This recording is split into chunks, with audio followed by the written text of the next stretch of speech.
Adding columns in Apple Numbers is straightforward with multiple methods available. Let's explore the 5 main ways to insert new columns into your spreadsheet. Method 1. Right-click on any column header.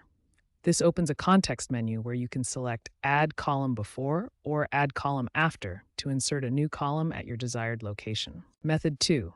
Click on a column header to select the entire column, then use toolbar options or menu commands to choose your insertion point. This gives you visual confirmation of which column is selected. Method 3. Use keyboard shortcuts. On Mac, select a column and press Command plus Option plus right arrow to add a column after the selected one. This is the fastest method for power users. Method 4. On iPad and iPhone, use touch gestures combined with toolbar options. Tap and hold a column header, then select from the contextual options that appear. The touch interface makes column management intuitive. Method 5. Use the menu bar. Navigate to the Table menu and select Add Column Before or Add Column After.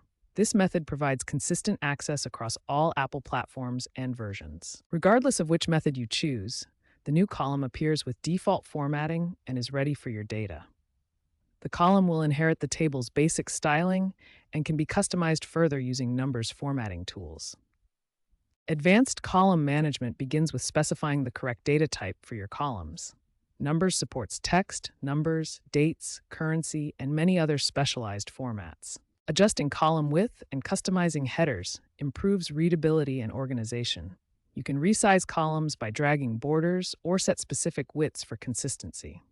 For efficiency, Numbers allows you to add multiple columns at once and duplicate existing columns while preserving their formatting and formulas. Following best practices ensures your spreadsheets remain organized and scalable.